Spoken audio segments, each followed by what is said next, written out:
What the haters talking about?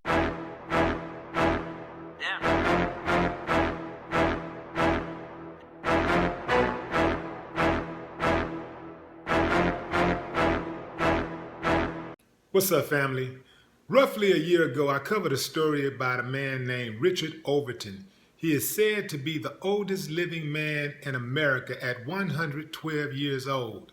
He's also the oldest living veteran in America, and his family was heartbroken to discover that he was recently the victim of identity theft.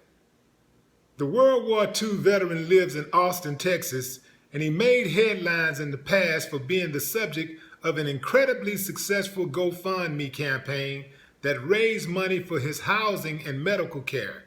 In addition to surviving Pearl Harbor, he is also an avid fan of smoking cigars, drinking whiskey, and driving his truck to church every Sunday.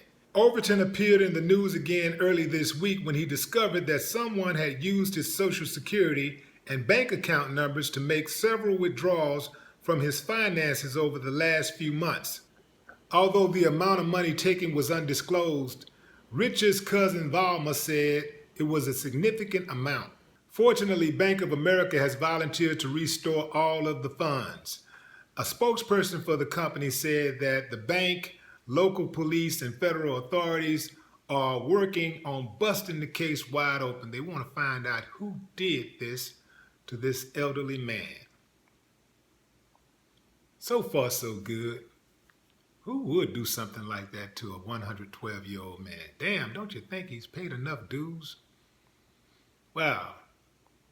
But you know how it is, man. It's just like those people who go out and prey on elderly people anytime there's like some type of natural disaster, like a flood, a hurricane, earthquake, even people that just go around knocking on doors and calling old people talking about repairing things, and then they get folks money and then they burn off.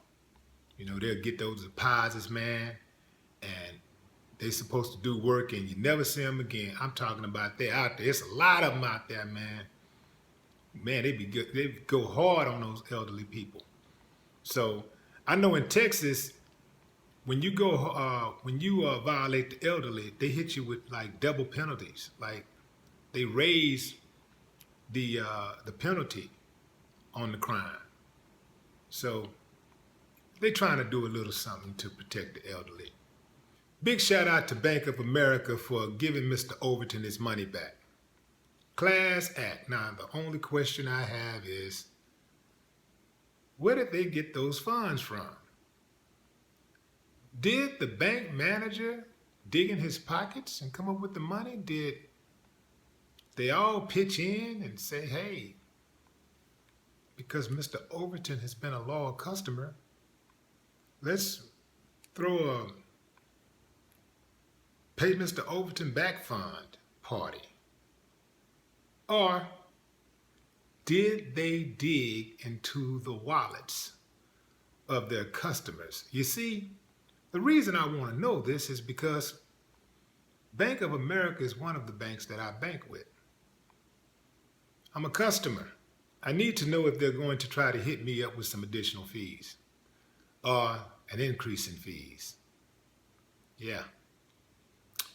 Thinking about taking a drive down to Austin in a couple of weeks. Maybe I'll look up Mr. Overton's address, pay him a visit. I ain't gonna get gangster with him. What I really want to know is, how did he pull off living 112 years in America? I need the inside secrets. I know he said that he smokes and he has a drink once a day, he goes to church. I'm assuming he does a lot of praying, drives his truck.